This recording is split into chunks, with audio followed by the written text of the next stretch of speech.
Pessoal, o lance é o seguinte. A gente vai ver hoje uma aula de números complexos.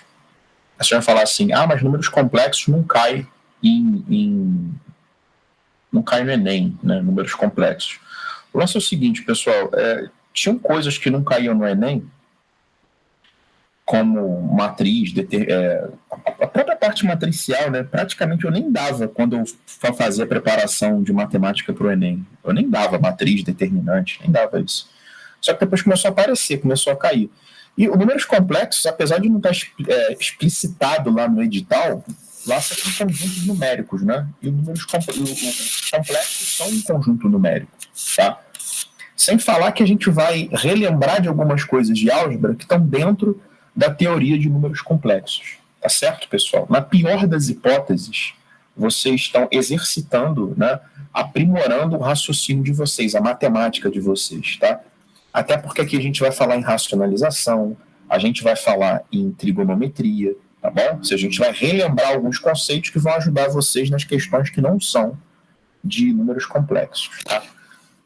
Números complexos, eu vou fazer só essa aula de complexos, tá certo? Eu vou dar essa aula teórica, eu fiz uma síntese teórica aqui de números complexos, não coloquei muitos slides. A gente já vai fazer alguns exercícios hoje. Eu vou deixar todo o módulo de números complexos para casa, para vocês, tá? E na aula que vem eu já vou dar outra matéria. Eu vou dar a parte de polinômio também, que vai ser de uma forma bem sintética, tá bom? Vamos lá, então. Porque depois eu quero começar uma revisão boa de matemática 1 com vocês. Pessoal, o lance é o seguinte, ó. Quando a gente estuda números complexos, a gente, antes de mais nada, precisa definir uma coisa chamada unidade imaginária, que a gente vai representar pela letra I, tá? Essa unidade imaginária, ela vai ser definida como a raiz quadrada de menos 1. Então, essa é a nossa unidade imaginária. E aí eu coloquei. Dessa forma, seremos capazes de resolver equações que antes não era possível. Vejam um exemplo. Então, eu vou mostrar para vocês aqui como é que a gente resolve essa equação aqui. Ó, x ao quadrado menos 6x mais 10 igual a zero. Vou colocar no outro slide aqui. X ao quadrado menos 6x mais 10 igual a zero. Bom, vamos aplicar a básica? Delta b ao quadrado menos 4ac. O problema aqui, pessoal, é que o delta, ele dá menos 4. O delta aqui, ele vale menos 4, tá? E um detalhe, pessoal, números complexos caem em particular de medicina. Porque vai que vocês decidem, sei lá, fazer uma prova de particular de medicina, assim como aconteceu com a Beatriz, né? Ela queria pública, no meio do caminho ela resolveu querer fazer particular de medicina e passou. Ela saiu do curso porque ela passou na particular de medicina. Então, né? Mais uma utilidade disso. Pessoal, se eu estivesse pedindo para vocês resolverem essa equação no conjunto dos reais, vocês vão parar aqui, tá? Vocês vão ter que parar aqui porque o delta deu negativo, o delta deu menos 4. Só que como a gente sabe que a raiz quadrada de menos 1 agora é i, olha o que a gente vai fazer.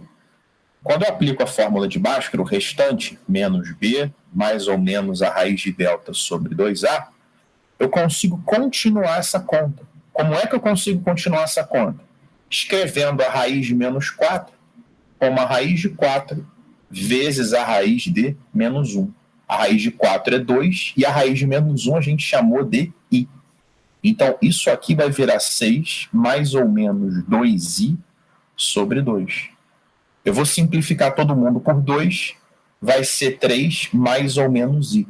Ou seja, um resultado deu 3 mais i e o outro resultado deu 3 menos i. Alguém não entendeu o que eu fiz aqui? Pode perguntar, pessoal.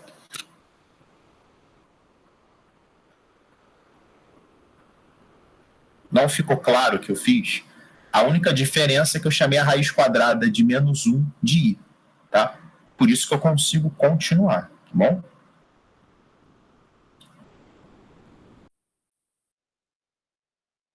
O segundo segundo tópico fala sobre as potências de I. Já pode cair exercício assim para vocês, tá, pessoal? Para vocês resolverem considerando o conjunto dos complexos.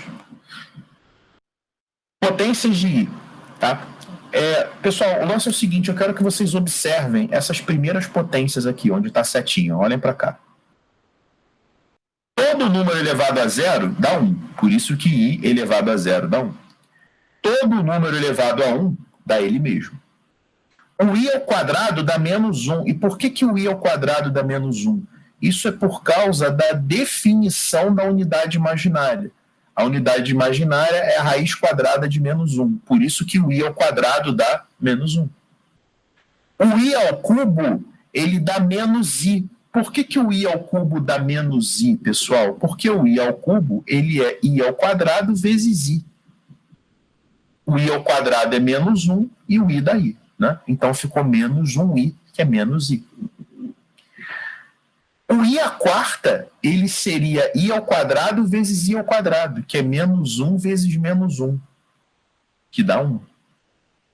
E a partir de agora, pessoal, eu consigo escrever esses caras em função do I à quarta. Já que eu sei que o I à quarta dá 1, eu posso dizer que o I à quinta é I à quarta vezes I, que vai dar I, porque o I à quarta dá 1. O I à sexta seria I à quarta vezes I ao quadrado, que dá menos 1. O I à sétima seria I à quarta vezes I ao cubo, que dá menos I. O I à oitava seria I à quarta vezes I à quarta, que dá 1. E se vocês repararem, esse bloco aqui, ele fica se repetindo, né? 1I menos 1I, 1I menos 1I. E aqui é continuar, 1I menos 1I. O lance, pessoal, é que quando a gente quer calcular um expoente muito grande dessa unidade imaginária, por exemplo, I elevado a 123, se você pegar o 123 e dividir por 4, isso aqui vai dar 30, resto 3. De forma que eu posso escrever o I elevado a 123 como I à quarta, que está elevado a 30, vezes I ao cubo. Repara que se você desenvolver isso aqui, né, vai ficar potência de uma potência, daí elevado a 120, mais 3, né, porque repete a base e soma.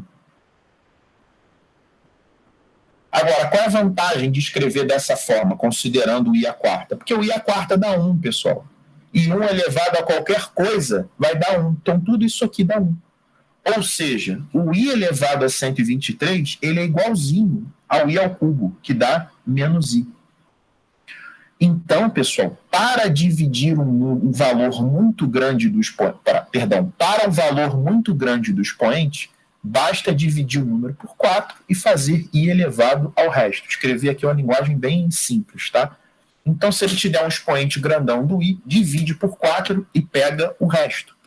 Por que tem que dividir por 4 especificamente? Porque o I à quarta dá 1.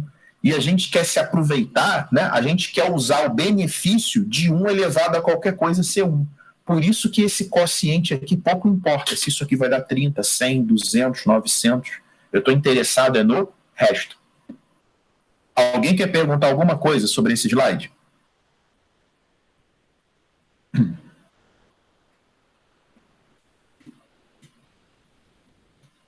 Se eu fosse escrever aqui num português bem popular, tá? Eu ia meter isso aqui. Ó.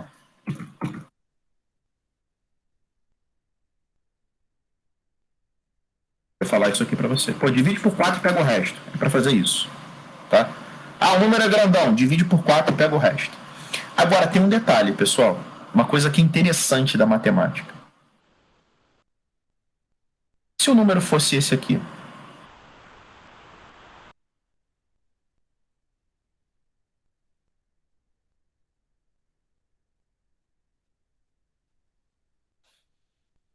fosse I elevado a esse trambolho aqui.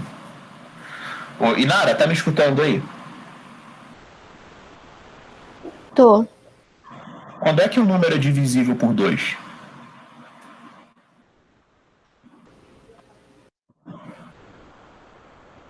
Quando ele é par? Quando ele é par. E por 4?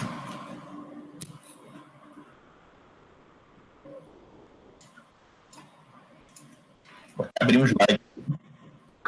Quando é par também, né? Não sei. Par. 14 é divisível por 4? Não, é... Ai, não sei, por 4. Te peguei, né, jovem? Vamos falar aqui um pouquinho sobre divisibilidade. Divisibilidade. Vamos lá. Por 2, tá? Você falou corretamente. Eu vou mostrar para vocês o critério de divisibilidade pelas potências do 2. Por 2, por 4, por 8, por 16, por 32. E aí vocês vão entender a lógica disso, tá? Pessoal, um número ele é divisível por 2 quando o último algarismo dele é divisível por 2. Esse cara aqui, o último, ele é divisível por 2. Quem são os algarismos divisíveis por 2, né? 0, 2, 4, 6 e 8. Ou seja, são os pares. Por isso que a gente fala que o número ele é divisível por 2 quando ele é par. Agora, ele é divisível por 4 quando os dois últimos algarismos, né, esse e esse aqui, tá, são divisíveis por 4. Então, por exemplo, se eu pegar aqui 832, tá? Por que eu sei que esse cara aqui é divisível por 4? Porque o 32 é divisível por 4. Você pega o 32, divide por 4, dá 8, o resto 0. Aí você vai perguntar assim, Leandro, por que você tem que olhar os dois últimos algarismos? Eu vou demonstrar só para o 4, tá? Os outros é intuitivo. Porque eu posso escrever o 832 como 800 mais 32. E se eu dividir esse cara aqui por 4, aqui vai dar exato com certeza. Por que eu sei que aqui vai dar exato com certeza? Independente de ser 100, 200, 300, 400, 500, né? Poderia ser, tá? Poderia ser o 532, tá? Porque é o seguinte, pessoal, o 500, ele é 5 vezes 100. E essa divisão aqui, ela é exata. Ou seja, um número de 3 algarismos, tá? Quando você pega um número de 3 algarismos, ele miseravelmente vai ter esse 100 aqui. Então, ele vai ser divisível se essa divisão aqui for exata. Leandro, se eu pegasse esse cara aqui, 5, 3, 2, 8, 7, 6, 4, 1, 4. Será que esse cara aqui ele é divisível por 4? Bom, pela lógica que eu ensinei a vocês, vocês vão olhar os dois últimos algarismos, que é o 14. 14 não é divisível por 4, tá? Me mostra, me prova. Pessoal, esse número aqui, ó, a gente está falando em 532 milhões, né?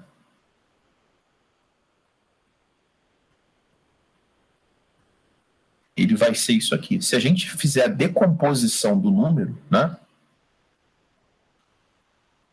Se a gente fizer a decomposição do número, você vai decompor em 500 milhões, 30 milhões. Vocês aprenderam a fazer isso quando vocês eram pequenininhos, né? Vai embora.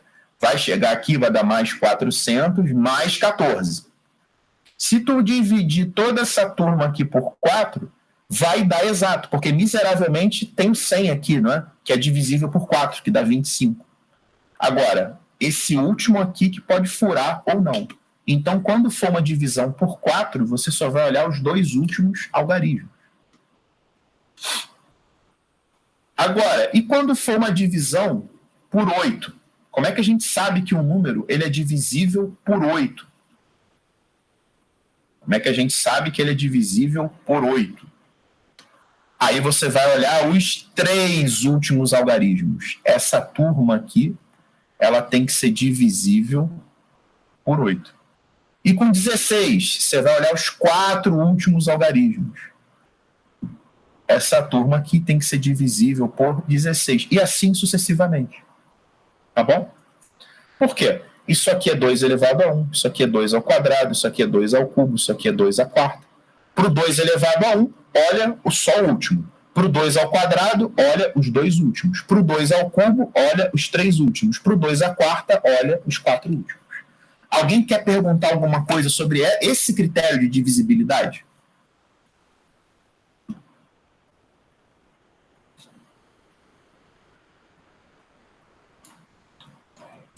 Tainá, e quando é que o número é divisível por 3?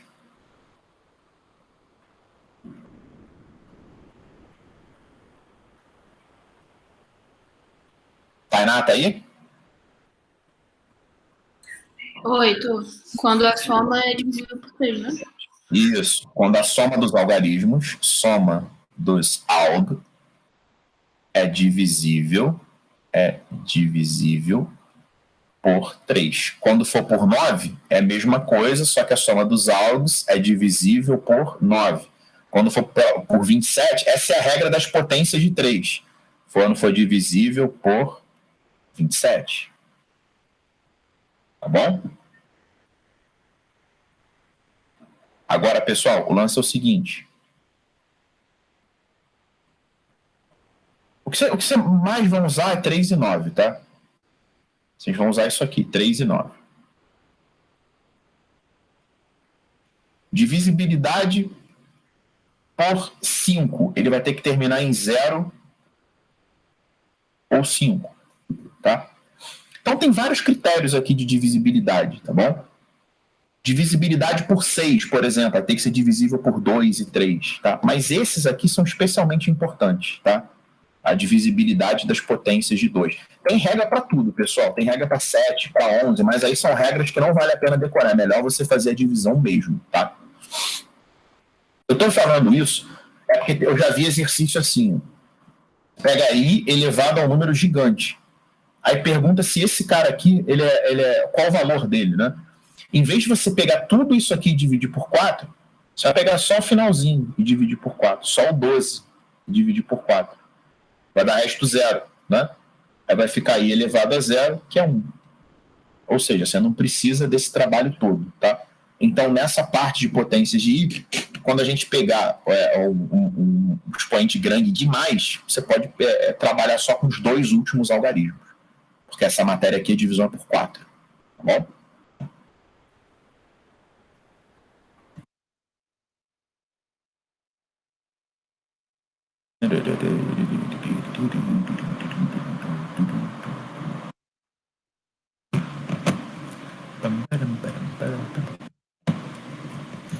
Vamos lá, pessoal. É a forma algébrica de um complexo. Conforme observado na resposta da equação presente, no segundo slide, as respostas podem ser do tipo A mais BI, onde A e B são números reais e I a unidade imaginária. Então, pessoal, essa resposta aqui que a gente encontrou da equação,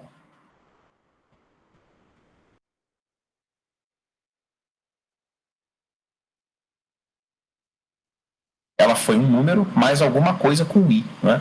A gente vai representar essa forma por A mais BI. No caso aqui o A foi o 3, né? Aqui o A foi o 3 e aqui o B foi 1. O B é o número que multiplica o I. Aqui o A foi 3 e o B foi menos 1. Querendo dizer aqui, ó.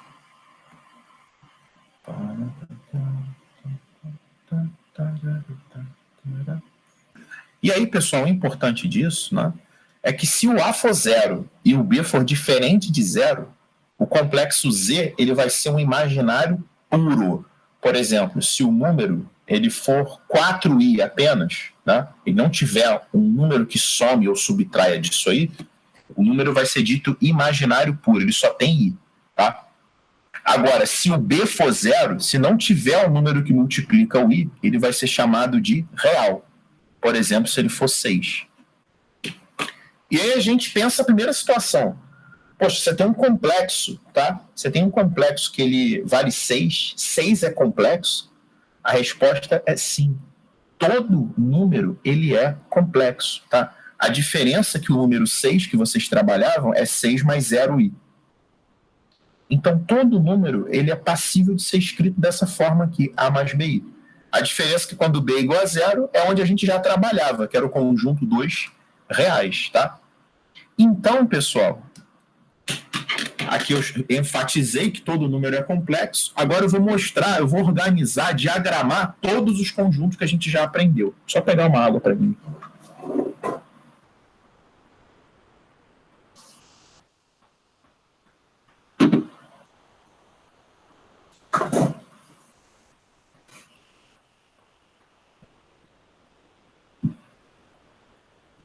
Primeira coisa que a gente aprendeu, pessoal,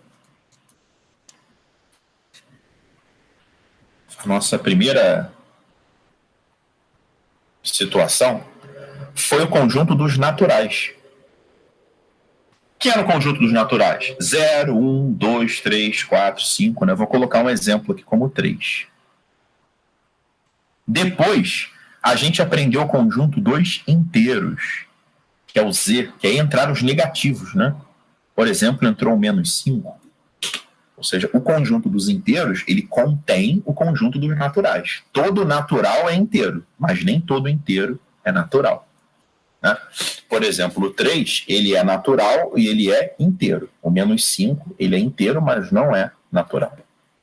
Depois a gente viu uma extensão desse conjunto, que foi o conjunto dos racionais, que é o quê?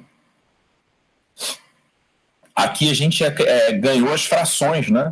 3/5, -2/7. Ganhamos as dízimas periódicas, porque a gente sabe que toda dízima periódica a gente consegue passar para a fração, não é? E elas são racionais, tomem cuidado com isso. Por exemplo, esse cara aqui, ó, que a gente pode botar a barra, pessoal, significa essa repetição, tá? Ele é 45 sobre 99, que simplificando por 9, né?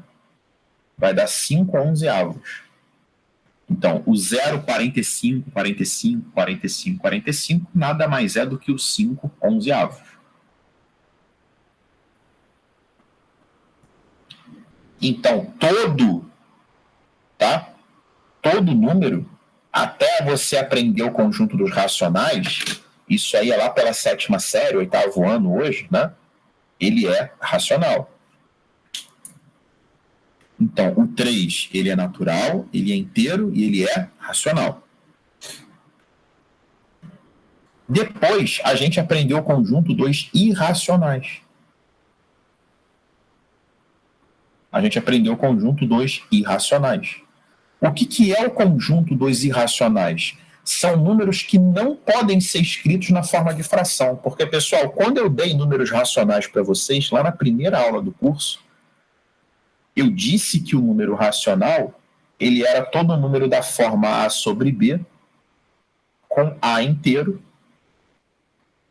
e B inteiro sem ser o zero. O irracional, eu não consigo escrever ele dessa forma. Aí você tem a raiz quadrada de 2, a raiz cúbica de 3, o log de 5, tá? Logaritmo que não dá exato, raiz quadrada que dá exato, raiz cúbica que não dá exato, o π, o e, toda essa turma é irracional. Tá? Seno que não dá exato. Ou seja, a gente não consegue escrever na forma de fração.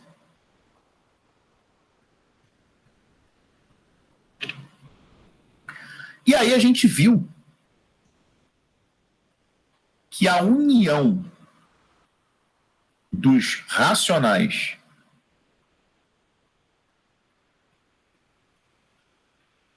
com os irracionais dava origem ao conjunto dos reais. Opa, ficou horrível isso.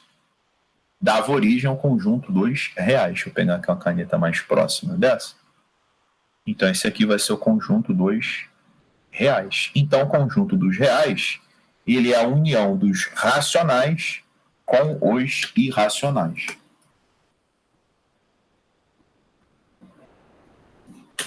Quem nunca viu números complexos, até meia hora atrás, era o maior conjunto que vocês tinham na vida, né? Para vocês, todo número ele era real. Apresentava na reta real ali, não é? Que é a união dos racionais com os irracionais. Então, quem são os racionais? São os números que você consegue escrever na forma de fração com numerador e denominador pertencente ao conjunto dos inteiros. E os irracionais são os números que você não consegue fazer isso, que é a raiz de 2, raiz cúbica de 3, log de 5, π, e, seno de 15, tá? Só que agora a gente tem uma extensão do conjunto dos racionais, que é o conjunto dos complexos. Aí vem a pergunta, né? Quem é que eu vou acrescentar ao conjunto dos reais? São justamente os números imaginários. Por exemplo, 3i, o 1, menos i. Toda essa turma que tem i, tá? toda essa galera aqui que tem i, seja imaginário puro ou não, tá? Toda essa galera, tá? Ou seja, todos os números imaginários,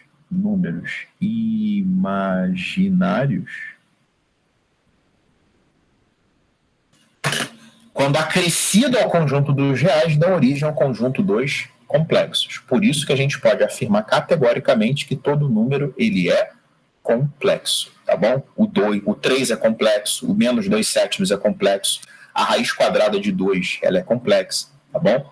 Mas nem todo complexo é real, vídeos imaginários, tá? Se o número tiver i, ele vai ser classificado como complexo, porque todo número é complexo, mas ele não pode ser classificado como número real. Alguém tem alguma dúvida em relação a essa diagramação que eu fiz aí?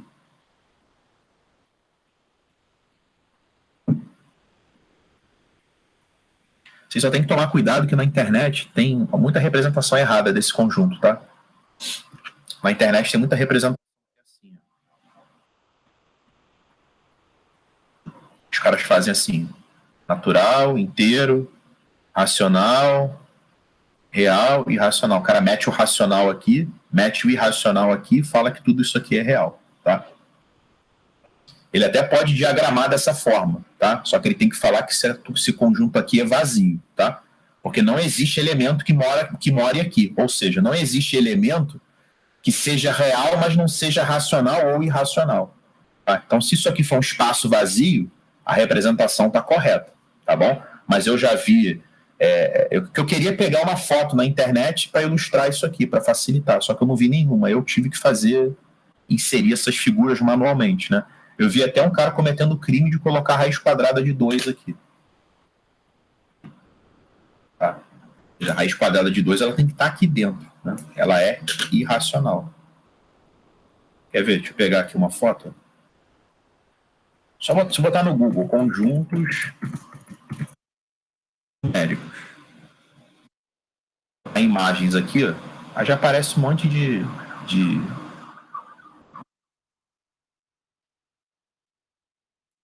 aqui, ó, copiar. Botei uma das primeiras imagens que apareceram, tá? Ah, que graça. Ah, que beleza.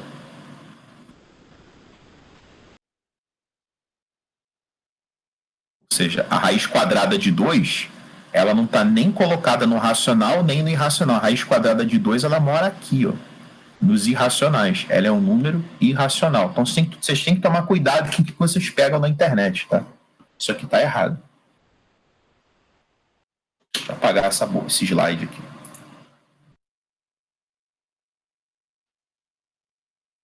Excluir slide. Agora eu vou mostrar a vocês como é que a gente opera, tá? Na forma algébrica, como é que a gente faz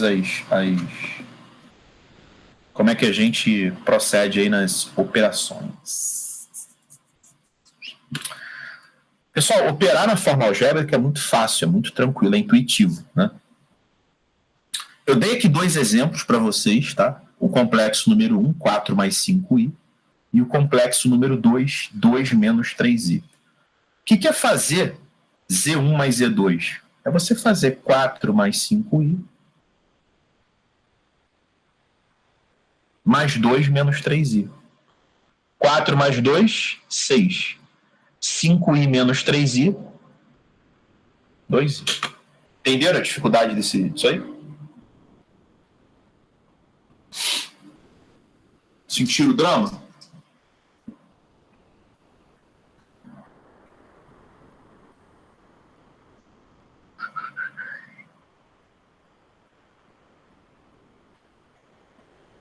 Letra B. Z1 menos Z2. Menos.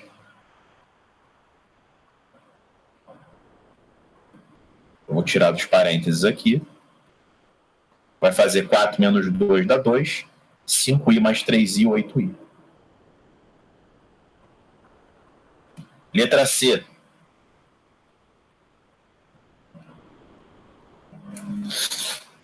Quatro mais 5i. 2 menos 3i, vai fazer chuveirinho. 4 vezes 2, 8. 4 vezes menos 3i, menos 12i. 5i vezes 2, 10i. E 5i vezes menos 3i, menos 15i ao quadrado. Aqui na multiplicação, vocês têm que tomar cuidado, porque pode aparecer esse i ao quadrado. Ou seja, pode aparecer uma potência de i. E aí vocês sabem que i ao quadrado é menos 1. Aí tem que trocar por menos 1, tá? Vai ficar 8. Isso aqui vai dar menos 2i. E menos 15 vezes menos 1 dá mais 15. E a gente vai ficar com 23 menos 2i. Alguém não entendeu alguma coisa sobre a letra A, B ou C?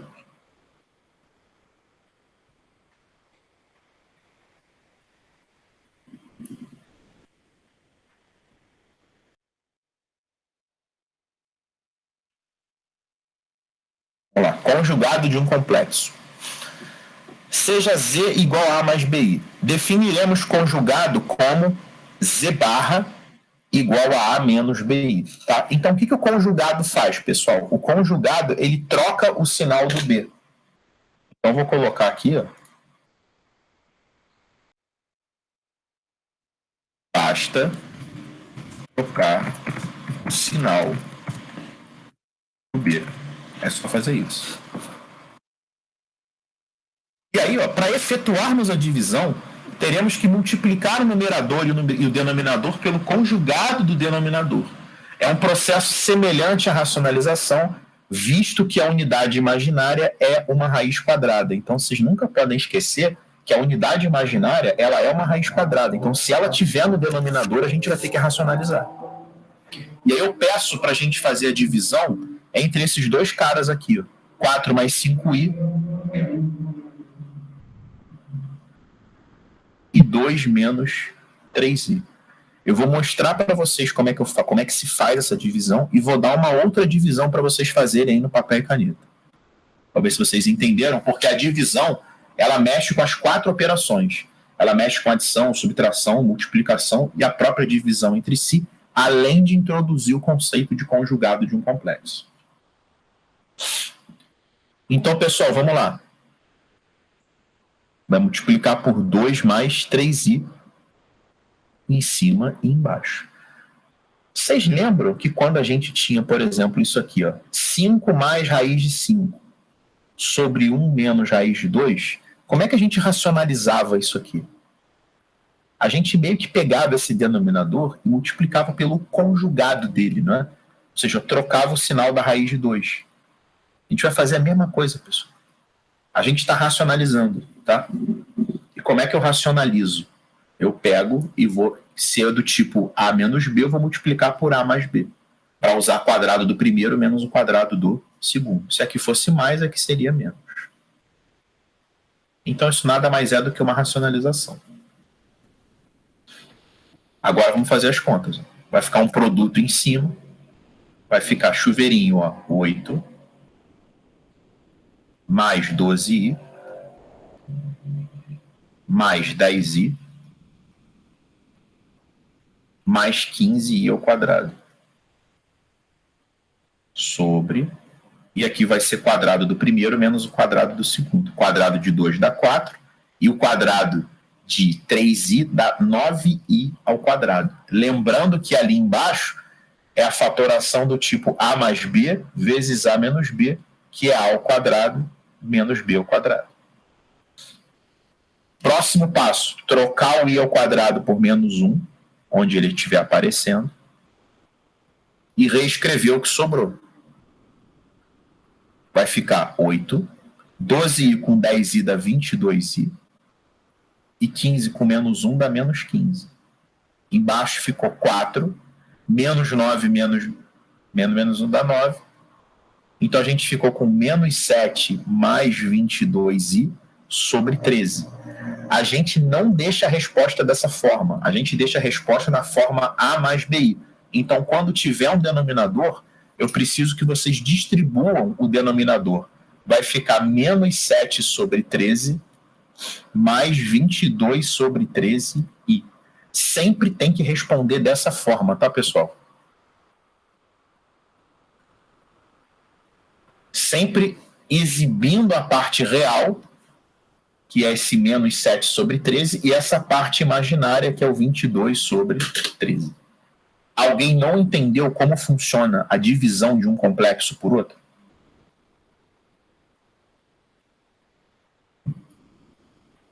Então, Leandro, fala aí, pode falar. eu só não entendi onde entra esse conjugado nisso. Tá vendo aqui o denominador? Ah, tá, entendi. Eu multipliquei pelo conjugado em cima e embaixo. Quando eu estou fazendo essa conta aqui, Nara, ó, Z1 sobre Z2, eu tenho que multiplicar por Z2 barra em cima e embaixo. Tá, beleza. Tá? E o conjugado nada mais é do que o mesmo complexo com o sinal do B trocado. Tá, foi. Então agora eu quero que vocês façam. Tanto faz o pessoal falar divisão de complexos ou, nesse caso aqui, divisão de imaginários, tá? Todo imaginário ele é complexo. Claro, nem todo complexo ele é imaginário, que eu já falei para vocês que o 2, por exemplo, é complexo. Quero que vocês façam para mim agora essa divisão aqui. Ó.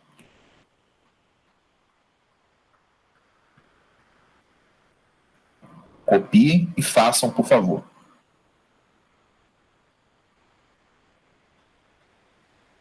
Quero que vocês me deem o resultado dessa maneira aqui, nessa forma, tá? A mais B. Peguem o papel e a caneta e tentem fazer. Só para vocês praticarem.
Eu vou ao banheiro rapidinho, quando eu voltar eu vou corrigir, tá?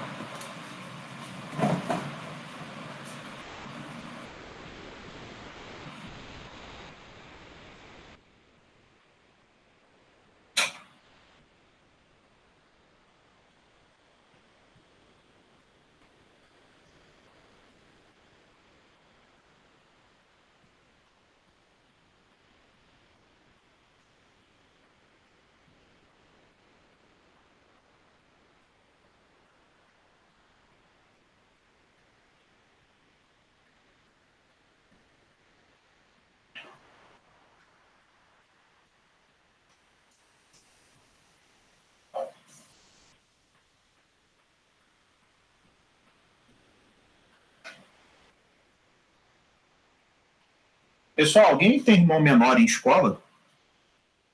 Vocês têm irmão mais novo que vocês aí que estão em escola? Alguém tem, hein? Eu tenho. Voltou ou não voltou pra aula hoje? Não, minha irmã não. Caralho, manda voltar. Aí caça. Aí suspendeu a suspensão. Agora parece que aí o prefeito não deixou abrir. Tá uma zona isso, cara. Pelo amor de Deus. Mas a escola da tua irmã ia abrir, Tainá? Não vi falando nada aqui no caso, não. Acho que não. Ela estuda onde? Escola Parque. Ah, na escola Parque, né? Eles não falaram nada de data, de porra nenhuma, né? Não que eu saiba. Então, show. Vamos lá, pessoal. Aqui a gente tem que multiplicar embaixo por 2 menos i em cima também, obviamente, né? Cuidado para vocês não fazerem merda e multiplicar pelo conjugado do de cima, não é isso. É o conjugado do de baixo e eu vou repetir em cima para não alterar a fração. Porque tem muita gente que sem querer bota aqui 6 mais 5i. Não é para fazer isso, tá? É para multiplicar pelo conjugado do denominador em cima e embaixo. É uma racionalização. Aqui vai ficar 12 menos 6i menos 10i, menos com menos dá mais, né? Mais 5i ao quadrado, e embaixo é quadrado do primeiro, menos o quadrado do segundo. Agora a gente vai trocar o i ao quadrado por menos 1. Vai ficar 12 menos 16i menos 5 sobre 5. Vai dar 7 menos 16i, e aí o 5 eu vou distribuir. Então a resposta é essa aqui, 7 quintos menos 16 quintos de i. Está respondido bonitinho na forma A mais BI, né?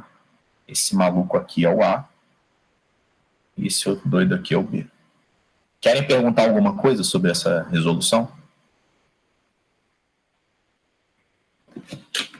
Então, se ele perguntasse nessa questão, qual é a parte imaginária da conta, aí dá essa conta aí para vocês. A resposta seria menos 16 sobre 5. Tá bom? Bom, pessoal, agora vamos para a parte final da aula. A forma trigonométrica. A gente vai ter que falar um pouquinho de trigonometria agora. O lance é o seguinte, pessoal. A primeira pergunta é: por que diabos, se a forma algébrica já soma, já subtrai, já multiplica e já divide, que foram inventar a forma trigonométrica, né?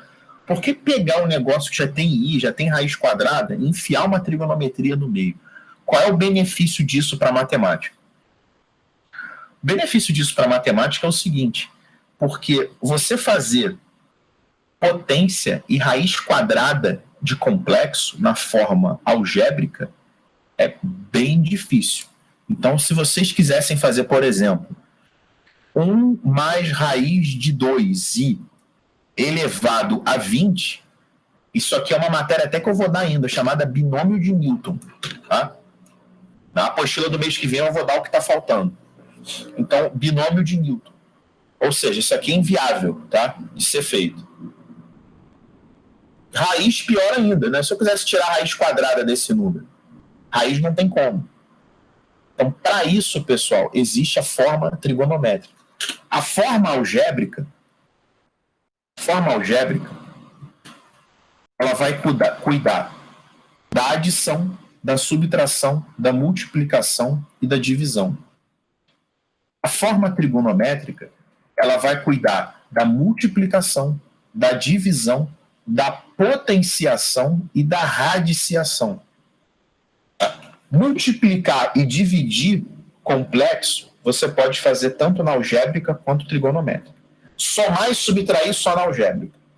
Potência e raiz só na trigonométrica, tá bom?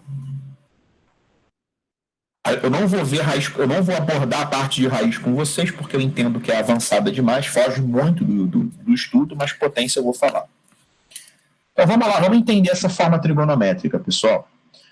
Ó, aqui vamos representar o complexo Z igual a A mais BI no plano cartesiano. Só que esse plano cartesiano é um plano cartesiano especial, tá? Ele é chamado de plano de Argand-Gauss.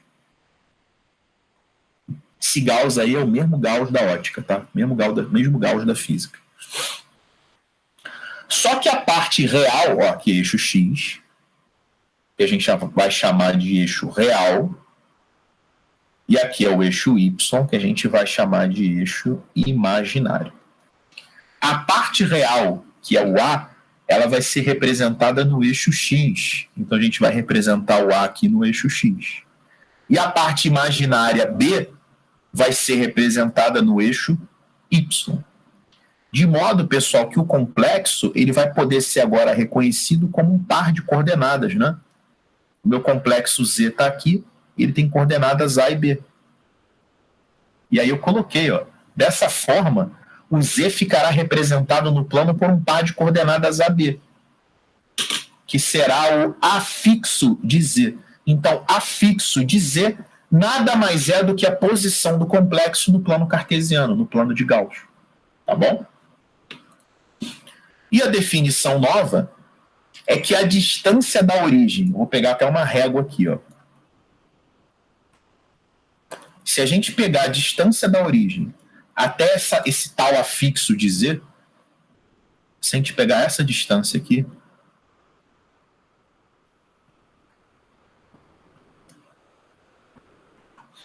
isso vai ser chamado de módulo de Z.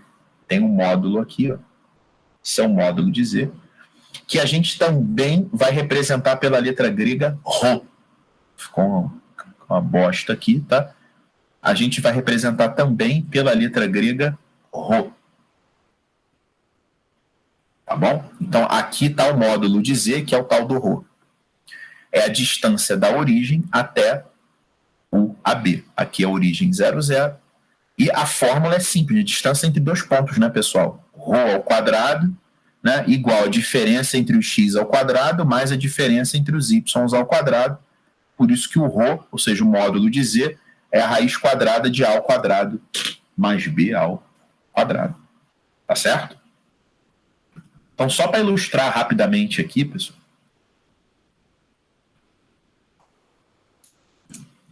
Por exemplo, se eu der esse complexo aqui para vocês, menos 4 mais 3i, e pedir para vocês representarem isso. Eu vou apagar isso aqui, só um rascunho. Então.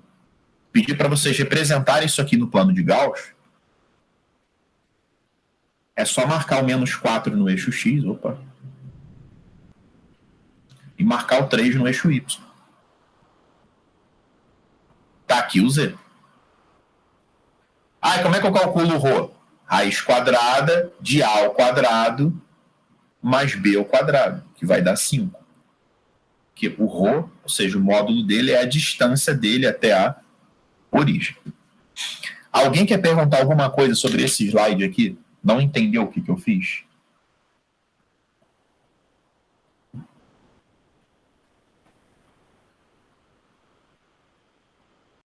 apagar isso aqui.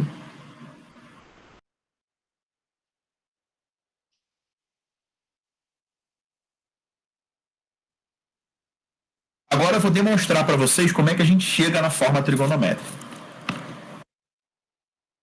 Aqui está o meu A. Aqui está o meu B. Vou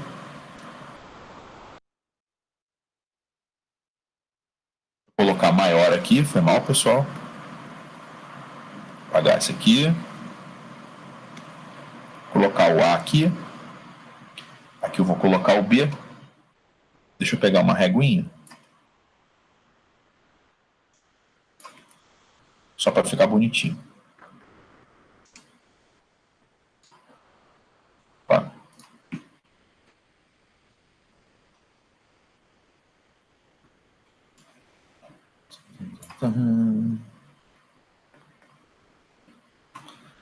Pronto.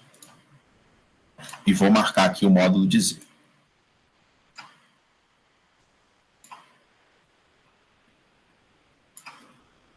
Tá bom aqui. Pronto. O lance é o seguinte, pessoal. Esse aqui é o ρ, tá? Se vocês repararem, o ρ, ele está formando um ângulo θ com o eixo x. E a gente pode aplicar trigonometria no triângulo retângulo, né? Eu posso dizer para vocês que o cosseno de θ é o cateto adjacente sobre a hipotenusa. Ou seja, que o nosso A ele vai ser ρ cosseno de θ. Eu posso dizer da mesma forma para vocês que o seno de θ ele é cateto oposto, que é o B, sobre hipotenusa. Então, que o B ele é ρ seno de θ. Então, a minha forma algébrica, que era Z igual a A mais BI, ela vai virar Z igual. O A ele é ρ cosseno de θ e o B ele é ρ seno de θ. Essa é a forma trigonométrica. Só que a gente coloca o ρ em evidência, vai ficar ρ que multiplica cosseno de θ mais seno de θ vezes I. Que a gente pode trocar aqui, escrever I seno de θ. Ou ainda, a gente pode representar pelas iniciais. A inicial do cosseno, do I e do seno. Por isso que vocês encontram ρ cis θ. O que significa esse ρ cis θ? Significa isso aqui que está em cima, né? Que é cosseno de θ mais I seno de θ. Então, essa que é a nossa forma trigonométrica. Ρ cis θ. Bom? No próximo slide agora, eu vou mostrar para vocês como passar da forma algébrica para trigonométrica e vice-versa.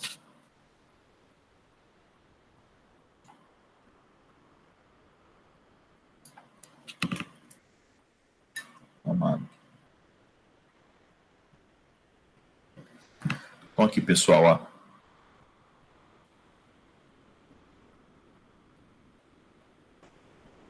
Eu vou pegar um simples, tá? Só para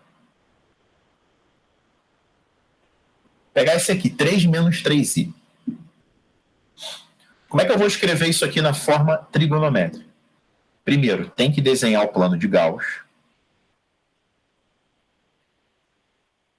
Tem que marcar o A, que é 3. Ó, aqui, ó. O A é 3. E o B é menos 3. Vai marcar o A, vai marcar o B.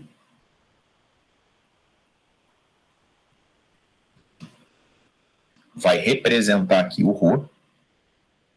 E o ângulo, pessoal, você tem que tomar cuidado. O ângulo é isso aqui tudo, hein? O ângulo, ele começa no eixo X e ele vem crescendo de acordo com os crescimentos, com o crescimento normal do ângulo, né, no sentido anti-horário, até encontrar o ρ. Quando ele já está no primeiro quadrante, quando o Z está no primeiro quadrante, ele já encontra o ρ com ângulo agudo, né? Quando o ρ está no quarto quadrante, ele vai ter que rodar o círculo trigonométrico inteiro, praticamente até chegar no ρ, tá bom? Isso aqui vai ser um ângulo maior que 270 graus. Então, o objetivo da forma trigonométrica é escrever como ρ cis θ. Ou seja, você só precisa encontrar o ρ e o θ. Se você encontrar o ρ e o θ, acabou. Como é que a gente vai encontrar o ρ? O ρ vai ser a raiz quadrada de A ao quadrado mais B ao quadrado, que é Pitágoras, né? O A ao quadrado dá 9 e o B ao quadrado dá 9 também. Isso aqui vai dar a raiz de 18, que é 3 raiz de 2.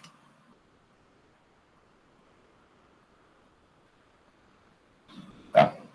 Agora, pessoal, para encontrar esse ângulo θ aqui, eu preciso encontrar esse pequitinho aqui, ó, que eu vou chamar de alfa. Eu tenho que trabalhar nesse triângulo aqui de cima ou no de baixo, né? E aí você pode encontrar fazendo seno, cosseno, tangente. Você pode ficar à vontade, tá? Se você quiser usar tangente, você vai fazer cateto oposto, que é 3, sobre cateto adjacente, que é 3. A tangente dá 1, e o ângulo cuja tangente é 1 é 45. Só que eu não quero 45. Eu quero o replemento dele, né? Eu quero o que falta para 360, que é o 315. Por isso que o nosso complexo Z ele é 3 raiz de 2, cis de 315 graus. Essa é a resposta. O ângulo poderia estar irradiando também, tá? Tivesse irradiando aí, seria 7π sobre 4. Alguém não entendeu o que eu fiz? Olhem com calma para ver se vocês entenderam. Vou dar um tempo para vocês olharem para me perguntar alguma coisa.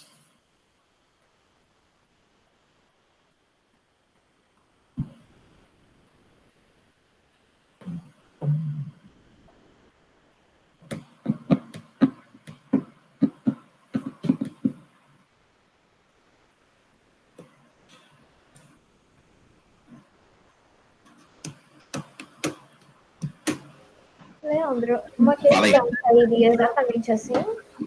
Pode vir. Passe para a forma trigonométrica. Pode vir assim, com certeza.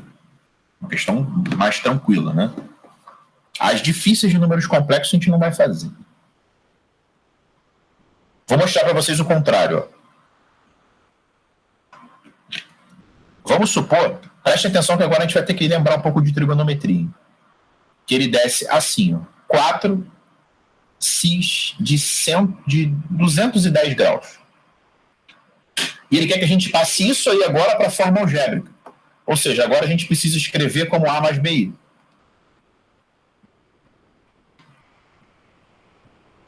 O que a gente faz? O nosso é o seguinte, pessoal. Quando é da trigonométrica para a algébrica, vocês vão ter que representar no plano de Gauss. Quando é da algébrica, perdão, aqui é o contrário, né? Aqui é da algébrica para a trigonométrica. E aqui é da trigonométrica para a algébrica. Quando é da trigonométrica para a algébrica, a gente vai ter que abrir e escrever como ele era originalmente, sem as abreviações. Cosseno de 210 mais I seno de 210. E nosso único trabalho aqui é calcular o cosseno e o seno de 210. Então, isso aqui é um exercício essencialmente de trigonometria. O que você tem que lembrar? Tem que desenhar o círculo trigonométrico. Lembrar que todo o ângulo do primeiro quadrante, do segundo quadrante, perdão, é 180 menos alfa. Daqui é 180 mais alfa. Aqui é 360 menos alfa, o quarto quadrante. Esse nosso ângulo de 210, ele mora aqui, no terceiro quadrante. Então, o 210, ele é 180 mais alfa, de onde se conclui que o alfa é 30. Então, em princípio, o cosseno de 210,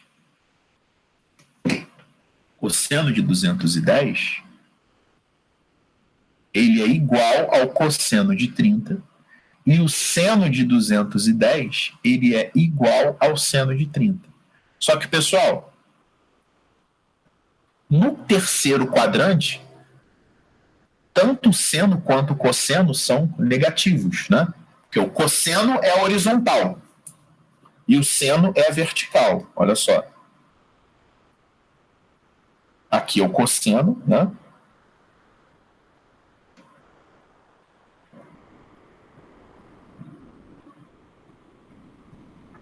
E aqui é o seno.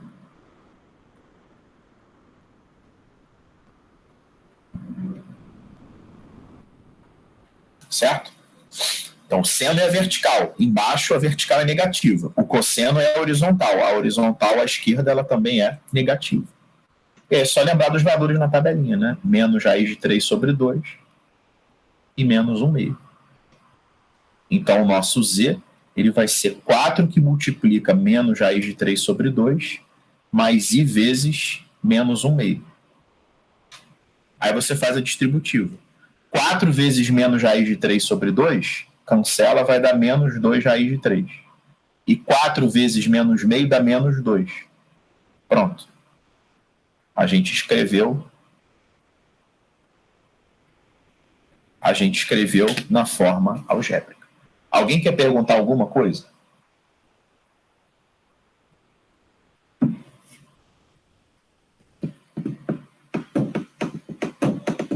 Então vou dar um exercício para vocês fazerem aqui e vou corrigir. O exercício vai ser: passe. Vou dar um fácil, tá? Z igual a menos 1 mais raiz de 3i para a forma trigonométrica. Vamos lá, vou dar um tempinho para vocês pensarem nesse aí.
Mas, pessoal, deixa eu corrigir para vocês aqui. Ó.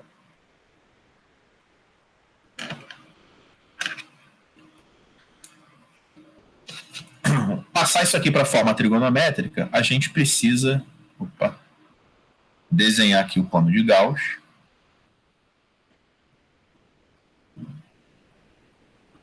O B ele é menos, o A ele é menos 1. O B é raiz quadrada de 3. Então, o nosso Z está aqui no segundo quadrante, né? Aqui está o ρ, e o ângulo é isso aqui tudo. Ó. Tá? Se ele está no segundo quadrante, o ângulo tem que ser um ângulo do segundo quadrante, né, pessoal? Ou seja, tem que ser um ângulo entre 90 e 180. E o nosso ρ vai ser a raiz quadrada de A ao quadrado, que dá 1, mais raiz quadrada de B ao quadrado, que dá 3. Então, o nosso ρ vai ser igual a 2. Agora, a gente precisa encontrar o valor do ângulo. Só que eu não consigo achar o θ diretamente. Eu posso achar esse alfa aqui. Ó. A gente só vai achar o ângulo direto, pessoal, quando estiver no primeiro quadrante. Quando estiver no segundo, terceiro ou no quarto, a gente vai ter que achar esse cara que vai nos ajudar. E aí vocês podem usar o que vocês quiserem para achar o alfa trabalhando nesse triângulo aqui ou de cima, tá? A diferença é que se você colocar o alfa aqui, tá, a tua resposta vai ser alfa mais 90. Tá? Se colocar o alfa aqui embaixo... Se caiu alguma coisa aqui. Não. Se colocar o alfa aqui embaixo, tá, vai ser 180 menos alfa. Então, eu vou fazer, sei lá, por cosseno, só para mostrar para vocês que tanto faz. Cosseno de alfa é cateto adjacente, que é 1, sobre a hipotenusa, que é 2. O ângulo cujo cosseno vale meio é o 60. Tá? Então, o nosso θ, se o alfa é 60, o nosso θ é 120. Então, a resposta é que o Z vai ser 2 cis de 120 graus. Alguém quer perguntar alguma coisa? Leandro, eu tô me confundindo na hora de pegar o ângulo, porque eu achei que eu considerei o alfa como sendo o seu alfa como sendo θ. O ângulo você vai pegar o seguinte, ó. Se o teu complexo estiver no primeiro quadrante, o ângulo vai ser aqui, beleza? Se teu complexo estiver no segundo quadrante, o ângulo vai ser isso aqui, é um ângulo do segundo quadrante. Se o seu complexo estiver marcado no terceiro quadrante, se o Z estiver aqui, o ângulo vai ser isso tudo aqui, que é um ângulo do terceiro quadrante. E se o teu complexo estiver no quarto quadrante, o ângulo vai ser isso tudo aqui, ó, que é um ângulo do quarto quadrante. Entendeu, Inário? Entendi. Então é sempre começando do primeiro, né? Começando da onde você começa a contar ângulo. 0, 90, 180, 270, até fechar uma volta. Tá, entendi. Tá. Se for esse desenho aqui, você não vai precisar calcular nenhum ângulo alfa. Se for esse aqui, eu gosto de calcular esse carinha aqui. Se for esse aqui, eu gosto de calcular esse malandrinho aqui. Porque ele é o que falta para 270, entendeu? E se for esse desenho aqui, eu gosto de calcular esse cara aqui, que é o que falta para 360. Isso aqui é o que falta para 180. Isso aqui é o que falta para 270. Isso aqui é o que falta para 360. Entendeu? Entendi. Mais alguém quer perguntar alguma coisa sobre isso aí?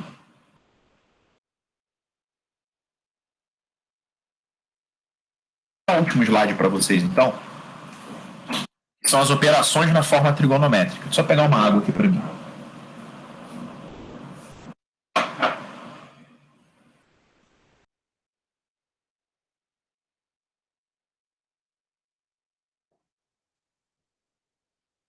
Como eu falei para vocês, na forma trigonométrica, a gente vai multiplicar, dividir, fazer potência e tirar a raiz. Eu não coloquei a radiciação aqui porque eu entendo que é muito avançada, né? Então, se a gente tiver... Deixa eu dar um espaço aqui.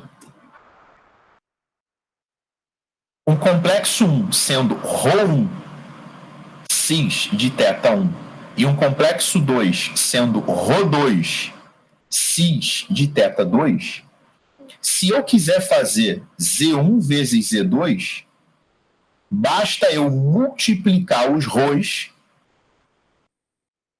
e fazer cis da soma dos ângulos.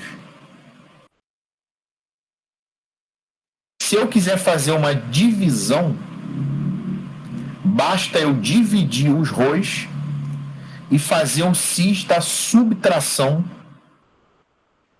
dos ângulos. Se eu quiser fazer uma potenciação, se eu quiser fazer z elevado a n, basta eu elevar o ρ a n, só que eu vou multiplicar o ângulo por n.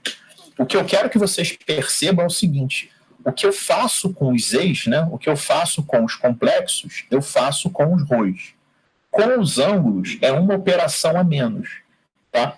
Então, no produto, eu multiplico o ρ, né, eu multiplico os módulos e somo os ângulos. Na divisão, eu divido os módulos e subtraio os ângulos. Na potenciação, eu elevo os módulos, o módulo no caso, que é só de 1, né, e multiplico o ângulo. É sempre uma operação a menos que a gente faz, é uma operação a menos. Então, eu vou mostrar para vocês o benefício da forma trigonométrica na prática com um exemplo de potenciação.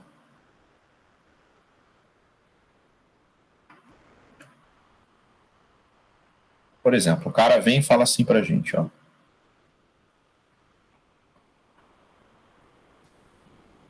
Calcule 1 mais raiz de 3i elevado a décima. Esse é um exercício que ele não pede para passar para a forma trigonométrica, mas a gente precisa passar para a forma trigonométrica para poder fazer essa conta. Porque a gente não vai fazer potenciação, a não ser que se fosse um expoente 2, tá, pessoal? No máximo um 3. Tá? Se fosse expoente 2, eu faria quadrado do primeiro, mais 2 vezes o primeiro pelo segundo. Entendeu? Mas não. Aqui eu vou passar para a forma trigonométrica. Então, vou fazer rapidinho aqui. Ó. Vou botar o 1. Vou colocar o raiz de 3. Está no primeiro quadrante, beleza. Aqui é o ρ. Aqui é o meu ângulo θ. O ρ, ele vai ser a raiz quadrada de a ao quadrado mais b ao quadrado. O ρ vai dar 2. E o θ, eu vou fazer, sei lá, cosseno, tá? Cosseno de θ, cateto adjacente, sobre hipotenusa. θ vai dar 60 graus. Então, estamos falando, ou seja, esse cara aqui, né, ele é o 2cis de 60 graus. É isso aqui que eu quero elevar a décima. É o 2cis de 60 graus. É esse cara que vai ser elevado a décima. Tá? Então, pessoal, quando eu tenho uma potenciação, olhem a letra C ali. A gente vai elevar o ρ ao expoente e vai multiplicar o ângulo pelo expoente. Então, isso aqui vai ser 2 a décima cis de 600. Só que 2 a décima, pessoal, é 1024. E cis de 600, tá? Milena, quando o ângulo passa de 360 graus, você lembra o que tem que fazer?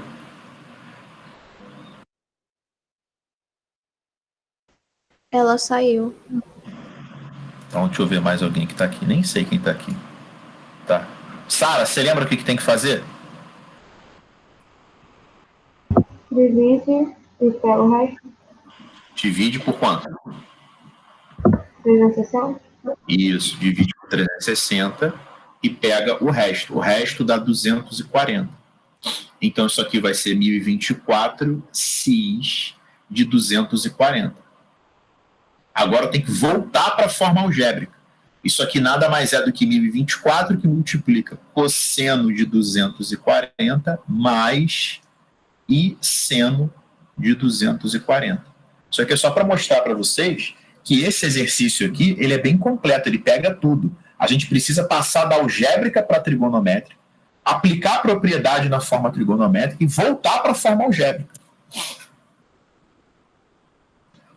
O 240, pessoal, ele é o 60, tá? No terceiro quadrante. Então, o cosseno de 240, ele é menos o cosseno de 60, e o seno de 240, ele é menos o seno de 60.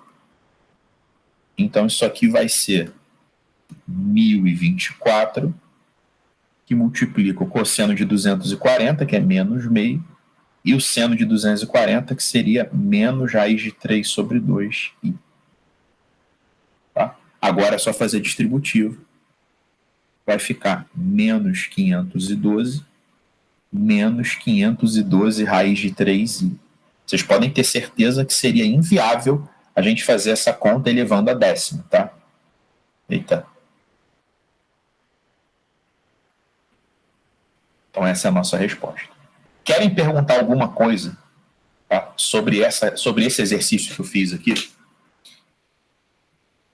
Isso aqui é bem completo, ele mexe com tudo. E como eu falei para vocês, pessoal, essa aula de hoje, apesar de números complexos nunca ter caído no Enem, número 1, pode cair no Enem, e em qualquer assunto, pessoal, por mais que vocês chamem de inútil, né? Isso aqui não vai servir para nada. Ele sempre aborda, ainda mais sendo matemática, né? Vou falar de conta, aqui eu falei de racionalização, eu falei de fatoração, eu falei de critério de divisibilidade, eu falei de trigonometria, um monte de coisa, tudo que tangencia essa matéria serve para vocês, tá? Pessoal, uma última coisa, é como a oficina da Camille vai ser agora, né? Vai ser no horário normal da oficina, só que na segunda-feira, não vai ter como oficina grande, tá? Não vai ter como dar para vocês uma oficina grande para vocês fazerem hoje e a gente corrigir amanhã. Então, a dinâmica da oficina dessa semana, eu vou dar amanhã mesmo para vocês a oficina, tá? Vai terminar a aula da tarde de vocês, eu vou soltar a oficina, vocês vão fazer naquela 1 hora que antecede a oficina e depois eu vou entrar corrigindo os 10 exercícios. Beleza, pessoal? Então, vejo vocês na oficina amanhã. Pode fazer tudo da apostila? Pode, vocês podem fazer